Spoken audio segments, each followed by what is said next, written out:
محمدا عبده ورسوله أما بعد فإن خير الحديث كتاب الله وخير الهدي هدي محمد صلى الله تعالى عليه وسلم وشر الأمور محدثاتها وكل محدثة بدعة وكل بدعة ضلالة وكل ضلالة في النار.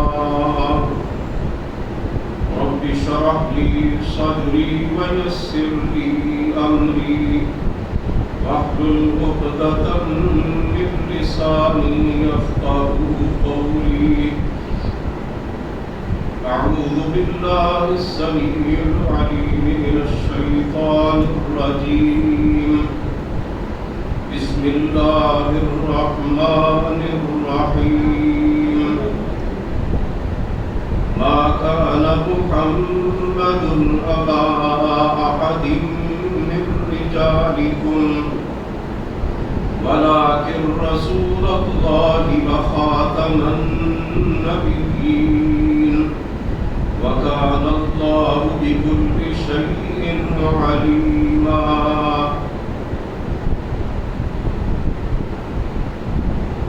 سب تعریفیں اللہ رب العالمین کے لیے ہیں.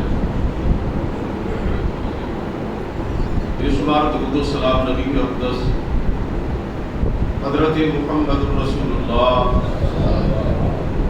صلی اللہ علیہ وآلہ وسلم کی ذات گرامی پر، آپ کی آل طاہرہ اور آپ کے صحابہ کرام پر، اور قیامت تک آپ کی فرما برداری کرنے والے ہر مسلمان پر اللہ کی کروڑوں رحمتیں ہوں. حضرات محترم، گزشتہ خطبہ جمعۃ المبارک میں اللہ کی توفیق سے قرآن و سنت کی روشنی میں یہ بات آپ کے سامنے پیش کی گئی تھی کہ عقیدہ ختم نبوت اسلام کا بنیادی عقیدہ ہے، اور جو شخص بھی عقیدہ ختم نبوت پر ایمان نہیں رکھتا وہ کسی قیمت پر بھی مسلمان نہیں ہو سکتا. اور اگر کوئی شخص کسی کے بارے میں یہ تصور رکھتا ہے کہ سرکار دو عالم صلی اللہ علیہ وسلم کے بعد وہ نبی ہے، تو وہ بے ایمان، کافر، کذاب اور دجال ہے.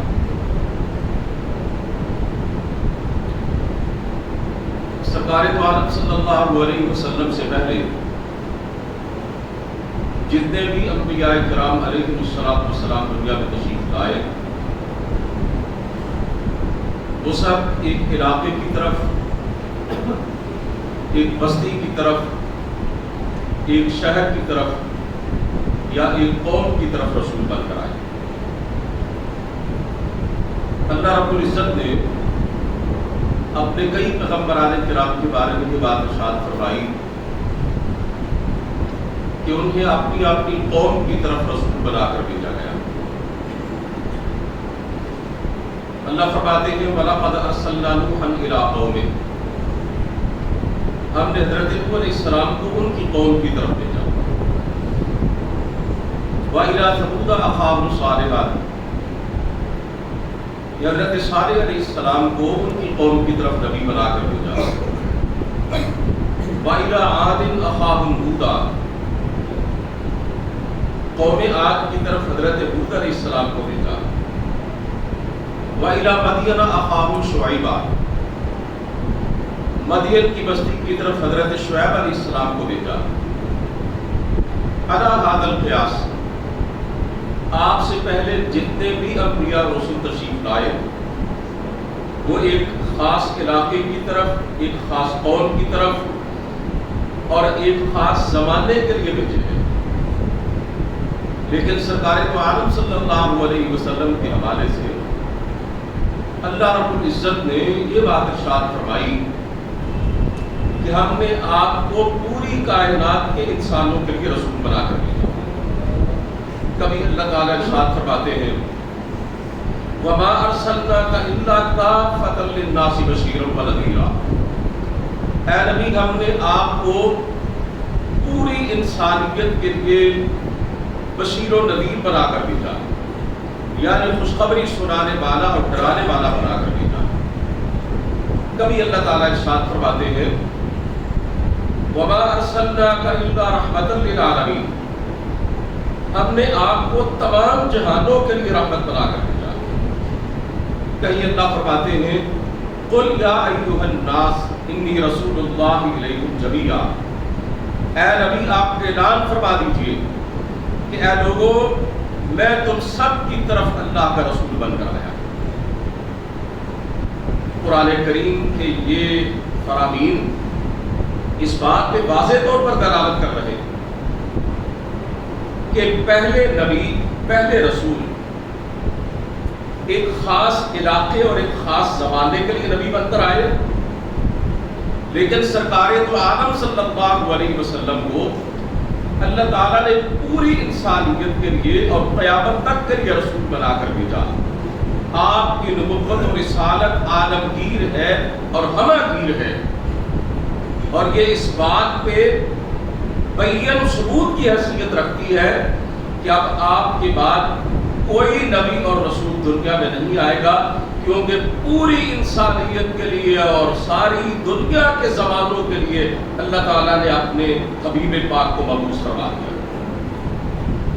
قرآن کریم کی جو آیت مبارکہ میں نے ابتدا میں آپ کے سامنے پڑھی ہے، اس میں اللہ رب العزت نے یہ بات ارشاد فرمائی ما کان محمد ابا احد من رجالکم، کہ محمد تمہارے مردوں میں سے کسی کے باپ نہیں صلی اللہ علیہ وسلم، ولکن رسول اللہ و خاتم النبیین، بلکہ آپ اللہ کے رسول ہیں اور خاتم النبیین ہیں، نبوت اور رسالت کے سلسلے کو ختم کرنے والے ہیں، یعنی آخری نبی۔ یہ جو مرزائی ہیں، قادیانی ہیں، جو کہ ایک کذاب اور دجال کو رسول کریم صلی اللہ علیہ وسلم کے بعد نبی اور رسول مانتے ہیں، انہوں نے قرآن کریم کی اس آیت کی غلط تعبیر پیش کی، خاتم النبیین کے مفہوم کو بدل کر سادہ لوگوں کو گمراہ کرنے کی کوشش کی، اور ان پڑھ اور عام قسم کے مسلمانوں کو اپنے دعوے فریب میں جگڑنے کی کوشش کی۔ خاتم النبیین کا مفہوم یہ بیان کیا کہ اس کا معنی یہ نہیں ہے کہ آپ آخری نبی ہیں۔ وہ ظالم کہتے ہیں کہ اس کا مطلب یہ ہے کہ آپ نبیوں کی مہر ہیں، اور آپ کے بعد جو نبی بھی آئے گا اس کی نبوت پر آپ کی مہر لگے گی تو اس کو نبی مانا جائے گا، اور ایسے نبی کے لیے امتی ہونا لازمی ہے۔ یعنی قرآن کریم کی اس اصطلاح کو انہوں نے اپنی مرضی کے مطابق ڈالا اور اپنے جھوٹے اور کذاب مرزا غلام احمد قادیانی کی نبوت اور رسالت کا سلسلہ ہموار کرنے کی کوشش کی۔ دوسرا مفہوم انہوں نے یہ بیان کیا کہ خاتم النبیین کا مطلب آخری نبی نہیں ہے، بلکہ اس کا مطلب یہ ہے کہ نبیوں میں افضل۔ اللہ تعالیٰ نے آپ صلی اللہ علیہ وسلم پر نبوت کے کمالات ختم کر دیے، آپ سب سے اعلیٰ اور سب سے افضل پیغمبر ہیں۔ خاتم النبیین کا مطلب یہ نہیں ہے کہ اب آپ کے بعد کوئی نبی نہیں آ سکتا۔ اب بعض لوگ یہ کہتے ہیں، میں نے پچھلے خطبہ جمعہ میں بھی عرض کیا تھا کہ جناب قادیانی اللہ کو بھی مانتے ہیں، سرکار دو عالم صلی اللہ علیہ وسلم کو بھی مانتے ہیں، قرآن کریم کو بھی مانتے ہیں، اذان بھی دیتے ہیں۔ اب تو دستور پاکستان اور عید پاکستان کی روح سے وہ اذان نہیں دے سکتے، وہ اپنی عبادت گاہ کو مسجد نہیں کہہ سکتے۔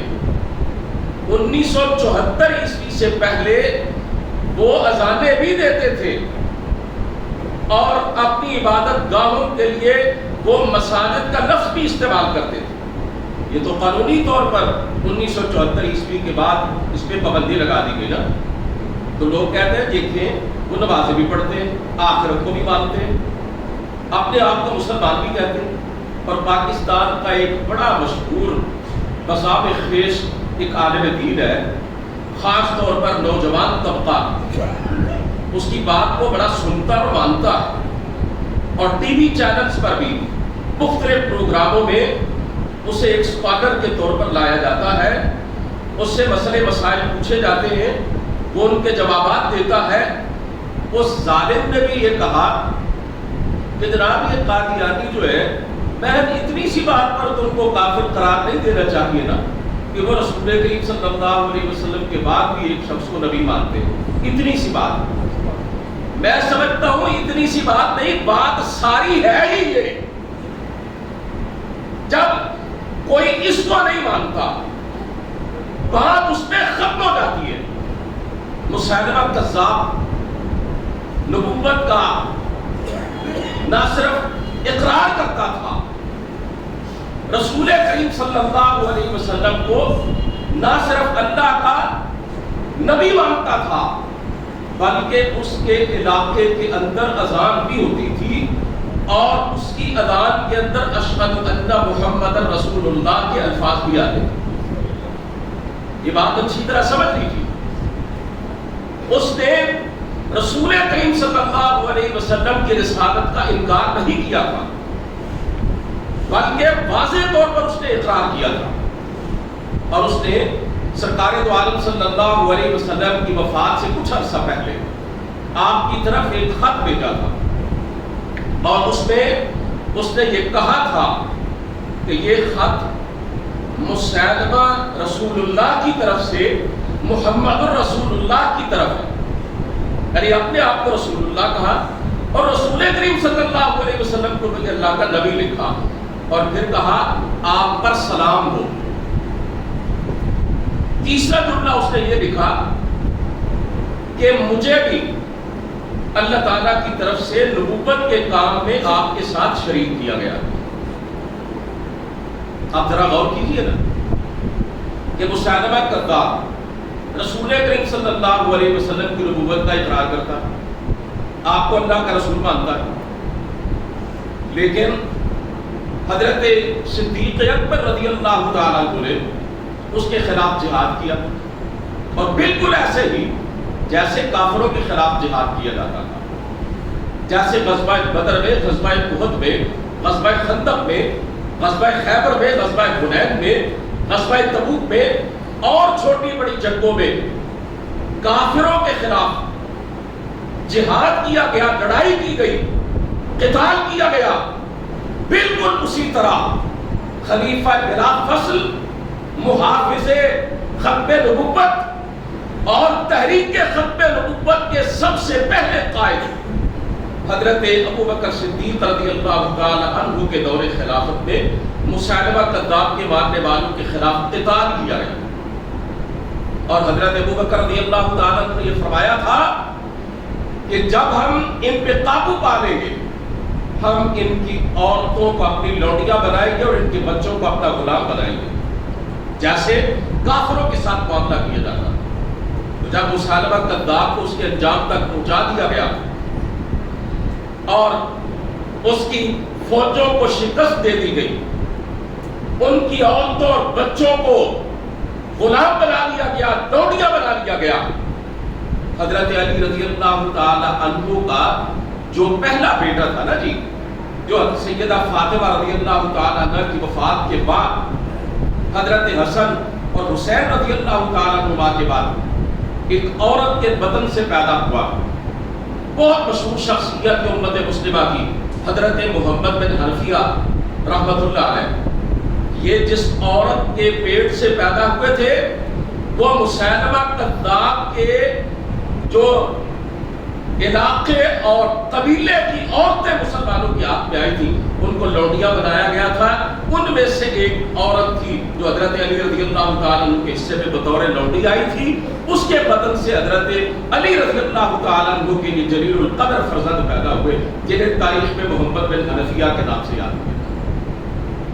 عرض کرنے کا مقصد یہ ہے کہ کسی بزام خیش عالم اور اسکالر یا کسی مفتی یا کسی ایسے سوشل میڈیا فیس بک اور واٹس ایپ پر جو اپنی علمیت کا جادو جگانے کی کوشش کرتے ہیں نا لوگ، اور مرزائیوں کے لیے نرم گوشہ پیدا کرنے کی کوشش کرتے ہیں، اور مسلمانوں کو یہ باور کروانا چاہتے ہیں کہ مرزائی قادیانی سب عقائد کو مانتے ہیں، مسلمانوں کی ایک ایک چیز کو مانتے ہیں، اللہ کے رسول کو بھی مانتے ہیں، تو اگر وہ آپ صلی اللہ علیہ وسلم کے بعد کسی اور نبی اور رسول کو مانتے ہیں، مرزا غلام احمد قادیانی کو، تو اس بنا پر انہیں کافر قرار نہیں دینا چاہیے، انہیں غیر مسلم نہیں سمجھنا چاہیے۔ میں نے آپ کے سامنے حضرت صدیق اکبر رضی اللہ تعالی عنہ کا یہ واقعہ رکھا ہے نا کہ 1200 جلیل القدر صحابہ کرام نے ختم نبوت کے ان منکروں کے خلاف لڑتے ہوئے جام شہادت نوش کیا تھا، 1200 نے۔ اور میں آپ کو بتا چکا ہوں ان میں بڑے بڑے علماء صحابہ تھے، محدث صحابہ تھے، 700 تو ایسے صحابہ تھے جو قرآن کے حافظ اور قاری تھے۔ اب حضرت ابو بکر صدیق رضی اللہ تعالیٰ عنہ نے تو خاتم النبیین کا معنی یہی سمجھا کہ آخری نبی ہے، آپ کے بعد کوئی نبی نہیں آ سکتا، اور جنہوں نے اس معنی کے الٹ سمجھا اور اپنے عمل سے خاتم النبیین کی اصطلاح کو پامال کرنا چاہا، حضرت ابو بکر صدیق رضی اللہ تعالیٰ عنہ نے ان کے خلاف اسی طرح جہاد اور قتال کا علم بلند کیا جس طرح کافروں اور مشرکوں کے خلاف سرکار دو عالم صلی اللہ علیہ وسلم نے جہاد اور قتال کو جاری کیا۔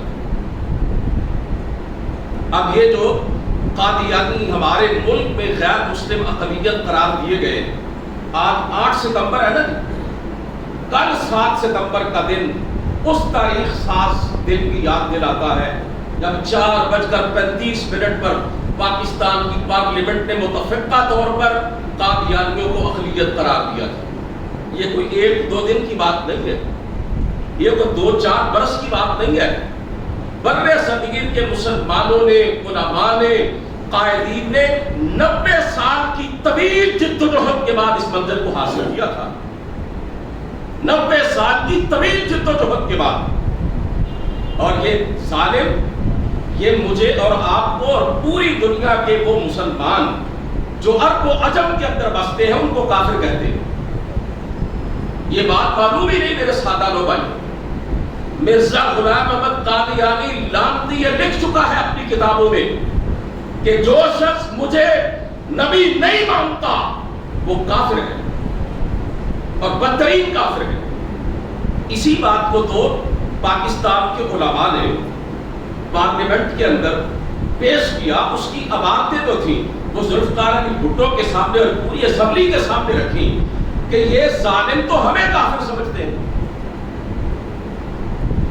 تو میرے بھائیوں، 90 سال کی ایک لمبی جدوجہد کے بعد ان ظالموں کو جو 1.5 ارب مسلمانوں کو کافر کہتے ہیں ان کو کافر قرار دیا گیا، اور یہ تاریخ ساز فیصلہ تھا۔ تمام جماعتوں نے، تمام مکاتب فکر کے علماء نے اس میں اپنا حصہ لیا تھا۔ اور آپ کے علم میں یہ بات لانا چاہتا ہوں، مسیلمہ کذاب کے خلاف لڑتے ہوئے، ختم نبوت کا دفاع کرتے ہوئے 1200 جلیل القدر صحابہ جام شہادت نوش کرتے ہیں، اور ہمارے ملک کے اندر ختم نبوت کے تحفظ کے لیے، قادیانیوں کو غیر مسلم اقلیت قرار دلوانے کے لیے جو 2 تحریکیں چلی ہیں ختم نبوت کے عنوان سے، ان کے اندر 10,000 پاکستان کے مسلمانوں نے جام شہادت نوش کیا۔ آپ یہ سمجھتے ہیں کہ یہ فتنہ بس پارلیمنٹ کے اندر بیٹھ کر بس ایک فقرہ لکھ دیا گیا قادیانیوں کے بارے میں؟ 10,000 مسلمانوں کے خون سے یہ تحریر لکھی گئی، 2 لاکھ پاکستان کے مسلمانوں کو، عوام کو اور قائدین کو پابند سلاسل کیا گیا، جیلوں کے اندر ڈالا گیا، لاکھوں پاکستان کے مسلمان جو ہے انہوں نے ختم نبوت کے تحفظ کے لیے شمع رسالت اور ختم رسالت کے پروانوں کا کردار ادا کرتے ہوئے اپنے جسموں پر زخم کھائے. ہمارے قائدین کو پھانسیوں کی سزائیں دی گئی تھی. مولانا عبدالستار خان نیازی علیہ الرحمہ کو بھی فوجی حکومت کی طرف سے پھانسی کی سزا سنائی گئی. جماعت اسلامی کے بانی اور پہلے امیر سید مولانا مودودی رحمہ اللہ کو پھانسی کی سزا سنائی گئی. جیل کی کال کوٹری میں تھے. انہیں یہ کہا گیا آپ رحم کی اپیل کر سکتے. مولانا نے جواب دیا میں رحم کی اپیل بالکل نہیں کروں گا, مجھے نہیں کرنی رحم کی اپیل. اور پھر کہا موت اور زندگی کے فیصلے زمین پر نہیں ہوتے, آسمانوں پر ہوتے. یہ ہے یقین بندہ مومن کا, یہ ہے اصل توحید, یہ ہے اللہ کی ذات پر توکل. اسے کہتے ہیں کہ تقدیر کے خیر و شر پر ایمان رکھنا. یہ ہوتا ہے بندہ مومن کا کردار کہ وہ ساری خدائی بھی مخالف تو کیا ڈر ہے, کافی ہے اگر ایک خدا میرے لیے ہے. توحید تو یہ ہے کہ خدا حشر میں کہتے یہ بندہ دو عالم سے خفا میرے لیے. مولانا کہتے ہیں زمین پر موت اور زندگی کے فیصلے نہیں ہوتے, آسمانوں پر ہوتے. اور اگر آسمان پر اس مالک ارض و سما نے میری موت کا فیصلہ نہیں کیا تو حکمران جو چاہے کر لے, مجھے پھانسی پہ نہیں لٹکا سکتے. اور پھر وہی ہوا, حکمرانوں نے پھانسی کی سزا سنائی, لیکن موت و حیات کے مالک اس پروردگار نے یہ فیصلہ کیا تھا کہ میرے بندے مودودی کو سولی نہیں دی جائے گی, ابھی اس کا موت کا وقت نہیں لکھا میں نے. حکمران جو ہے ان کی سازشیں اور ان کا بغض اور عناد اپنی موت آپ پر گیا. اور مولانا پھانسی کی کان کوٹری کے اندر سے بحفاظت واپس نکل آئے. ان کا جرم کیا تھا؟ جرم وہی تھا جو جناب صدیق اکبر رضی اللہ تعالیٰ عنہ اور مسالمہ کذاب کے خلاف لڑنے والے صحابہ کرام کا تھا, دفاع ختم نبوت. مولانا نے ایک رسالہ لکھا تھا مسئلہ قادیانیت, اس میں اس فتنے کے ہر پہلو پر روشنی ڈالی, حکومت وقت کو بتلایا, مسلمان عوام کو بتلایا کہ یہ قادیانیت ایک شجرہ خبیثہ ہے, یہ ایک فتنہ عظیم ہے, اور جب تک اس کا استحصال نہیں کیا جائے گا اور اسے جڑ سے اکھاڑ کے نہیں پھینکا جائے گا تب تک پاکستان حقیقی معنوں میں ایک اسلامی مملکت نہیں بن سکے. انہوں نے ایک رسالہ لکھا اور اس انداز سے ختم نبوت کے دلائل دیے کہ حکومت وقت کی طرف سے پھانسی کی سزا سنائی گئی. میرے بھائیوں, یہ آپ کا جو ملک ہے نا اسلامی جمہوریہ پاکستان, یقین جانے اگر ہمارے علماء اور قائدین کی قربانیاں نہ ہوتی یہ اسلامی جمہوریہ پاکستان نہ ہوتا, یہ قادیانی جمہوریہ پاکستان ہوتا. پاکستان کا جو پہلا وزیر خارجہ تھا اس کا نام جانتے ہیں آپ؟ ظفر اللہ خان. میرے بزرگوں کو علم ہوگا, پتہ ہے کون تھا؟ مرزائی قادیانی تھا اور پوری دنیا کے مرزائیوں خبیثوں کا وہ نمائندہ تھا. اس نے قائد اعظم علیہ الرحمہ کا جنازہ تک نہیں پڑھا تھا, باہر بیٹھا رہا. اس سے پوچھا گیا تو وزیر خارجہ پاکستان کا, تو نے اس ملک کے گورنر جنرل کا جنازہ کیوں نہیں پڑھا؟ اس نے کہا مجھے ایک غیر مسلم گورنر جنرل کا مسلمان وزیر خارجہ سمجھ لو یا ایک مسلمان گورنر جنرل کا غیر مسلم وزیر خارجہ سمجھ لو, نہیں پڑھتا میں جنازہ. پاکستان میں ان کا مرکز ربوہ ہے. ان ظالموں نے وہ شہر بسایا اور اس کا نام رکھا ربوہ, اور لوگوں کو یہ تاثر دیا کہ یہ لفظ ہم نے قرآن مجید سے لیا. قرآن کریم یہ لفظ 2 جگہوں پر آتا ہے, ربوہ کا لفظ. یہ کچھ اونچی جگہ ہے, یہ جہاں پہ انہوں نے اپنا گڑھ بنایا ہوا ہے نا جی. اور ربوہ عربی میں اس جگہ کو کہتے ہیں جو زمین سے کچھ اونچی ہو, کچھ بلندی پر واقع ہو. 1974 عیسوی سے پہلے ربوہ کے اندر کوئی پاکستانی مسلمان داخل ہونے کی جرات نہیں کر سکتا, اجازت ہی نہیں تھی, ممکن ہی نہیں تھا. یعنی انہوں نے اسٹیٹ ود ان اسٹیٹ بنائی ہوئی تھی، ریاست کے اندر ریاست بنائی ہوئی تھی، اور سرپرستی کس کی تھی؟ پاکستان کے پہلے وزیر خارجہ کی، ظفر اللہ خان کی، جو قادیانی تھا۔ اس نے 1023 ایکڑ زمین، کتنا بڑا علاقہ، یہ چنیوٹ سے کچھ فاصلے پر واقع ہے، 1023 ایکڑ زمین اس کی سفارش سے اور اس کی کوشش سے مرزائیوں کو دی گئی، صرف 1 آنا فی مرلہ کے ریٹ پر، 100 سال کی لیز پر۔ انہوں نے وہاں پہ جناب کھل کر اپنے مضموم عزائم کو بروئے کار لانے کی پوری کوشش کی۔ وہاں پہ انہوں نے ایک اپنی ریاست بنائی، وہ جو جی چاہتے تھے کرتے تھے۔ اور پچھلے خطبہ جمعہ میں نے وہ پس منظر آپ کے سامنے رکھا تھا نا، وہ نشتر میڈیکل کالج ملتان کے طلباء پر جو ظالموں نے تشدد کیا کہ وہاں پر جو بھی ٹرین آتی، گاڑی آتی، اس میں اپنا لٹریچر تقسیم کرتے اور جھوٹے مذہب کی تبلیغ کرنا شروع کر دیتے۔ آپ اسی سے اندازہ لگا لیجئے کہ پاکستان میں کتنی بدماشی کرتے تھے یہ لوگ 1974 عیسوی سے پہلے، غیر مسلم اقلیت قرار دیے جانے سے پہلے۔ فوج کے اندر ان کے بڑے بڑے جرنیل تھے، بیوروکریسی کے اندر ان کے بڑے بڑے جناب لیڈران تھے، اور ریاست کے اندر، حکومت کے اندر ان کی بڑی طاقت اور قوت تھی۔ اور اگر پاکستان کے جیت علماء کرام اور تحفظ ختم نبوت کے حوالے سے ہمارے یہ محب رسالت عوام قربانی نہ دیتے تو شاید پاکستان ایک قادیانی اسٹیٹ بن جاتا۔ سید ابو العلا مودودی رحمہ اللہ نے اپنے قلم سے بھی اس فتنے کو، اس کی جڑوں سے اکھاڑ کے پھینکا، اور اپنے خون سے بھی انہوں نے پھانسی کا پھندا چوبنے میں کوئی کسر نہیں چھوڑی تھی۔ انہوں نے اس کے لیے اپنی جان کا نذرانہ تک پیش کر دینے کا پورا ارادہ کیا اور اس میں مصمم کیا۔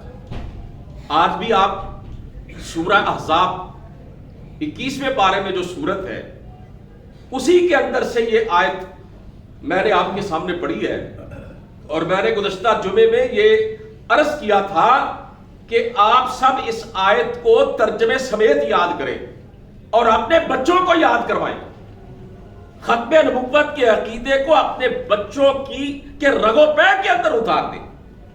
آپ میں سے وہ ہاتھ اٹھائیں میرے بھائی جن کو یہ آیت آتی ہے، ما کان محمد ابا احد من رجالکم ولکن رسول اللہ وخاتم النبیین وکان اللہ بکل شیء علیم۔ جزاکم اللہ۔ میرے جن بھائیوں کو یہ آیت اور اس کا ترجمہ نہیں آتا، وہ وعدہ کرے اللہ کے گھر میں بیٹھ کر کہ کوشش کر کے قرآن کریم کی اس ایمان افروز آیت کو یاد کریں گے اور اپنے بچوں کو بھی کروائیں گے انشاءاللہ العزیز۔ اللہ رب العزت کا یہ اعلان، ختم نبوت پر مہر۔ حضرات محترم، عرض یہ کر رہا تھا کہ سید ابو العلا مودودی رحمہ اللہ نے جو شورى آفاق تفسیر لکھی ہے قرآن کریم کی، اس میں سورہ احزاب کے اندر اس سورت کے مقدمے اور دیباچے میں ختم نبوت کے حوالے سے جو مواد دیا ہے، جو احادیث لکھی ہے اور جو دلائل دیے ہیں، یقین جانیے اگر آپ ان کو پڑھ لیں اور سمجھ لیں تو دنیا کا سب سے بڑا قادیانی اور مرزائی، حتیٰ کہ آج ان کا جو جاہل گرو کنڈال ہے مرزا طاہر احمد، وہ بھی آپ کے سامنے بے بس ہو جائے گا۔ سید ابو العلا مودودی رحمہ اللہ نے فتنہ قادیانیت کو اس کے انجام تک پہنچانے میں لازوال اور بے مثال کوششیں کی۔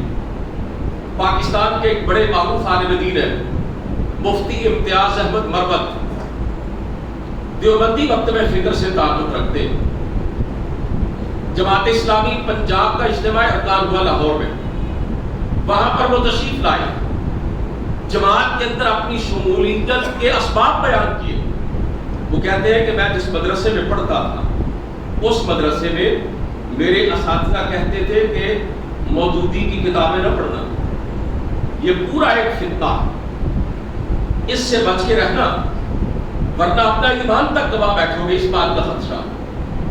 کہتے تھے فتنہ موجودیت سے دور رہنا۔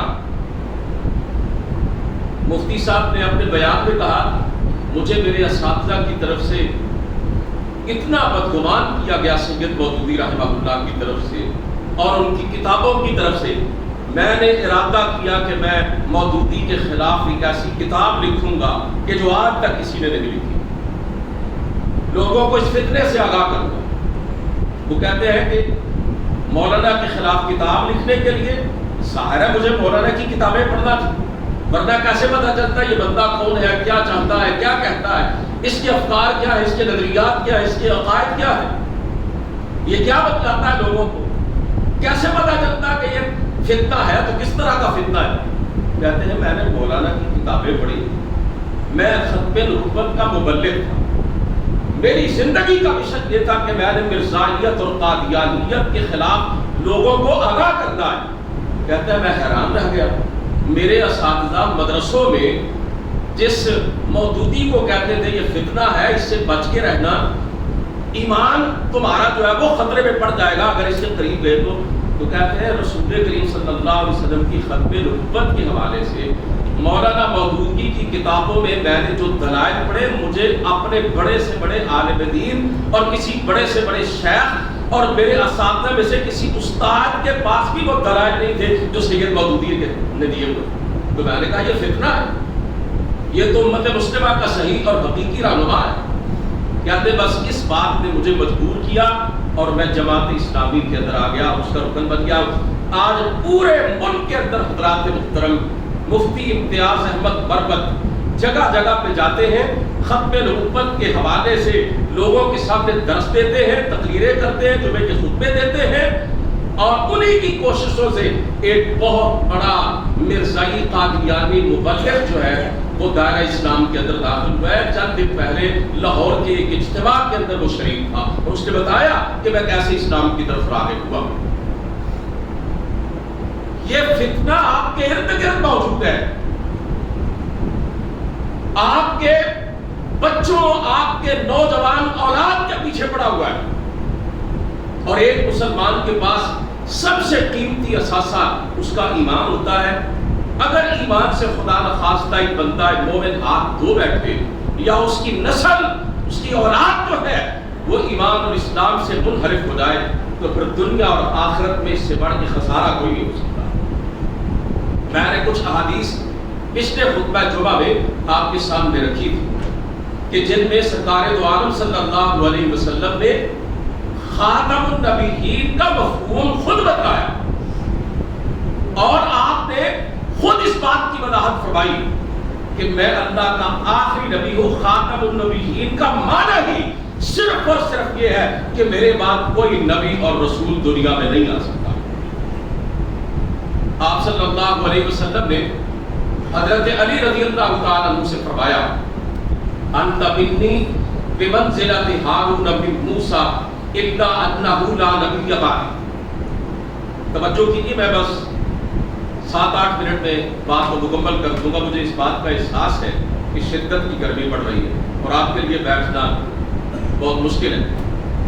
رسول کریم صلی اللہ علیہ وسلم کے بس 5-6 فرامین میں آپ کو سنانے کی سعادت حاصل کرنا چاہتا ہوں، اور میری خواہش یہ ہے کہ آپ کا ایمان بھی تازہ ہو جائے اور عقیدہ ختم نبوت آپ کے دلوں کے اندر گھر کر جائے۔ آپ صلی اللہ علیہ وسلم نے حضرت علی رضی اللہ تعالیٰ عنہ سے فرمایا انت منی بمنزلۃ ہارون من موسیٰ، اے علی تمہیں مجھ سے وہی نسبت ہے جو ہارون کو موسیٰ سے تھی۔ ہارون اور موسیٰ کون تھے؟ علیہ السلام، دونوں سگے بھائی تھے اور دونوں اللہ کے نبی تھے۔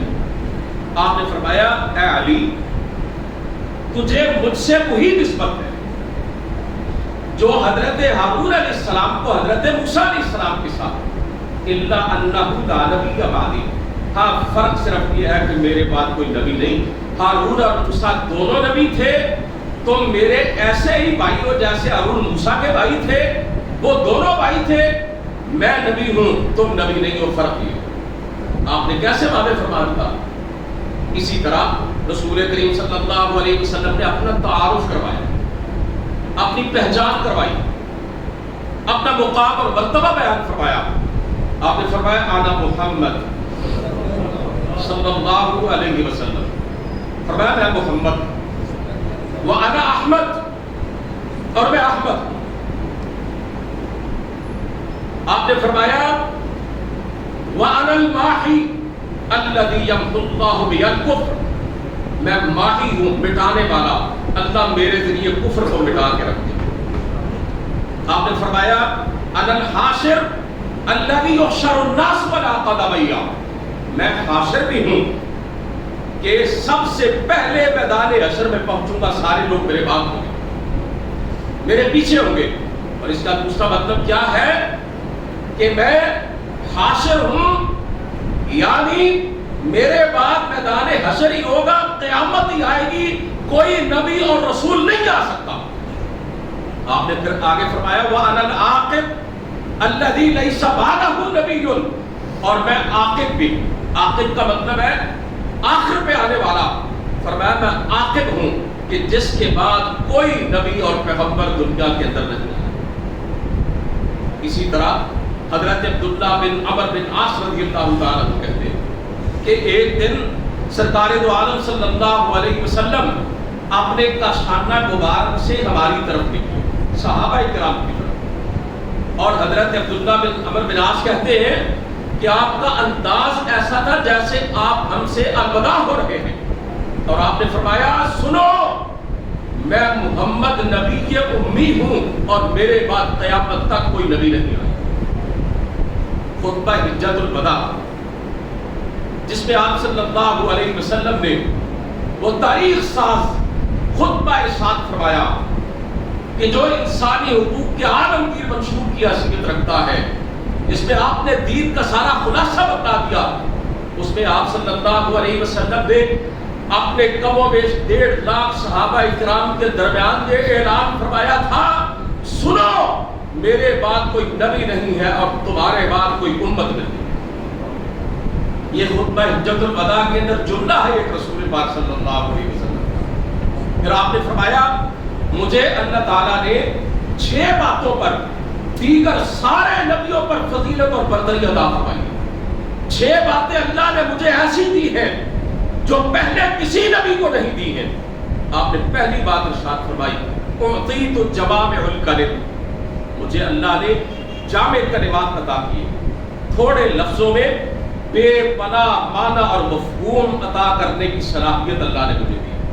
میری باتیں چھوٹی چھوٹی ہیں لیکن ان کے اندر سمجھنے کے حوالے سے مطالب اور مفاہیم کا پورا سمندر موزن ہے۔ دوسری بات آپ صلی اللہ علیہ وسلم نے فرمائی وَنُصِرْتُ بِالرُّعْبِ، رعب کے ذریعے میری مدد کی گئی ہے۔ اور آپ نے ایک حدیث پاک میں ارشاد فرمایا نُصِرْتُ بِالرُّعْبِ مَسِيرَةَ شَهْرٍ، اللہ نے مجھے اتنا رعب اور دبدبا دیا ہے، دشمن سے بھی میں 1 مہینے کے فاصلے پر ہوتا ہوں تو میرا دشمن مجھ سے ڈرنا شروع کر دیتا۔ آپ صلی اللہ علیہ وسلم نے فرمایا اُحِلَّتْ لِيَ الْغَنَائِمُ، پہلے نبیوں کے لیے میدان جہاد سے حاصل ہونے والا مال غنیمت حلال نہیں تھا، اللہ نے میرے لیے اور میری امت کے لیے اس کو حلال کر دیا۔ چوتھی بات آپ صلی اللہ علیہ وسلم نے بیان فرمائی جعلت لِيَ الْأَرْضُ مَسْجِدًا وَطَهُورًا، اللہ تعالیٰ نے پورے روئے زمین کو میرے لیے مسجد اور طہارت حاصل کرنے کا ذریعہ بنا دیا ہے۔ سرکار دو عالم صلی اللہ علیہ وسلم نے 5ویں بات یہ فرمائی ارسلت الی الخلق کافہ، مجھے اللہ نے اپنی پوری انسانیت کے لیے قیامت تک کے آنے والے اپنے بندوں کے لیے اپنا رسول بنا کر بھیجا۔ میں نے اس مفہوم پر مشتمل کتنی آیتیں آپ کے سامنے پڑھی۔ اور چھٹی بات آپ نے یہ ارشاد فرمائی ختم بی النبیون، اللہ تعالیٰ نے مجھ پر نبیوں کے سلسلے کو ختم کر دیا۔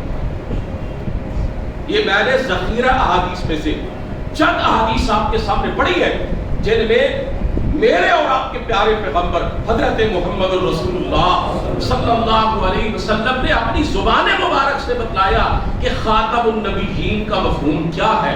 کیا مفہوم ہے خاتم النبیین کا؟ آخری نبی، آخری رسول، قیامت تک کوئی نبی اور رسول جس کے بعد آنے والا نہیں ہے۔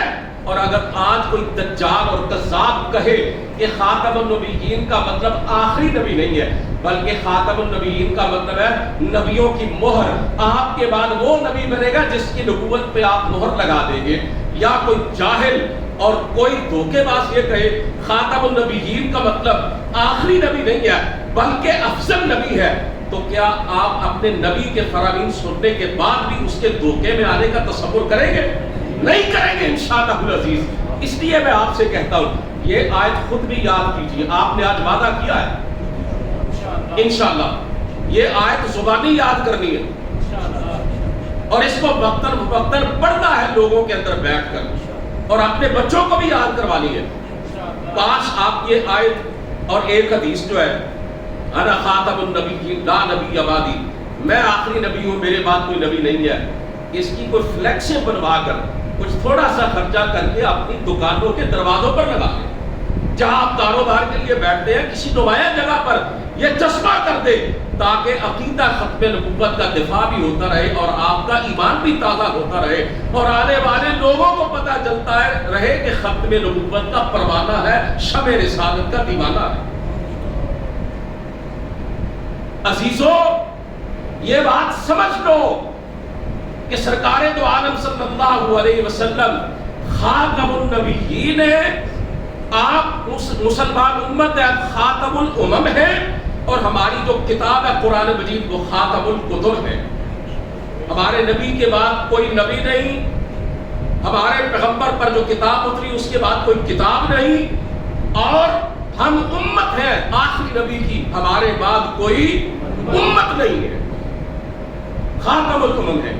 ایک حدیث پاک سنا کے اپنی بات کو ختم کرتا ہوں۔ آپ صلی اللہ علیہ وسلم نے فرمایا کوئی نبی اللہ نے ایسا نہیں بھیجا کہ جس نے اپنی امت کو دجال کے فتنے سے نہ ڈرایا، لیکن دجال اس نبی کے دور میں نہ آیا۔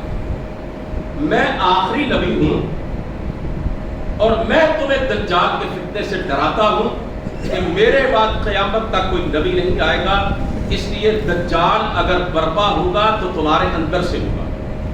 یہ حدیث پاک اس بات پہ واضح طور پہ دلالت کر رہی ہے کہ پہلے جو نبی تھے ان کی نبوت تھی علاقائی اور ہمارے نبی کی نبوت ہے عالمگیر، پوری کائنات کے انسانوں کے لیے۔ تو عزیزان محترم ہم اس بات پہ بجا طور پر فخر کر سکتے ہیں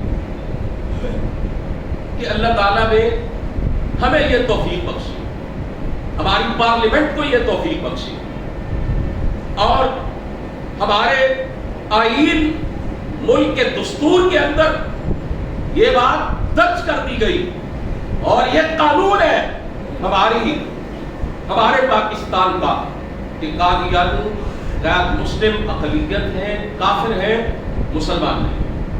یہ سینہ، یہ تمغہ ہمارے سینے پہ سجا ہوا ہے کہ ختم نبوت کے منکروں کو ان کے انجام تک پہنچانے کے حوالے سے اگر حکومتی سطح پر کسی کو سعادت ملی ہے تو وہ وطن عزیز پاکستان ہے، اور یہ پورے اسلامیان پاکستان کی اجتماعی کوششوں کا نتیجہ تھا۔ اس میں کوئی مکتب فکر کسی مسلک کے لوگ جو ہیں صرف اپنی طرف منسوب نہیں کر سکتے، اسے صرف اپنا کارنامہ قرار نہیں دے سکتے، صرف اپنے علماء اور قائدین کے کھاتے میں یہ کریڈٹ جو ہے وہ نہیں ڈال سکتے، بلکہ حقیقی بات یہ ہے کہ مسلمانوں کے تمام مکاتب فکر، تمام مسالک اور تمام جماعتوں کے مقتدر اور جید علماء کرام اور قائدین نے مل کر جدوجہد کی اور طویل عرصے کے بعد سالہ سال کی کوششوں کے بعد 10,000 جانوں کی قربانیاں دے کر اس قانون کو پاس کروایا۔ ہم اپنے خون کا آخری قطرہ تک بہا دیں گے لیکن ختم نبوت پہ آنچ آ جائے اس کو گوارا نہیں کریں گے انشاءاللہ۔ اللہ ہمیں اس کی توفیق دے۔ وآخر دعوانا الحمدللہ۔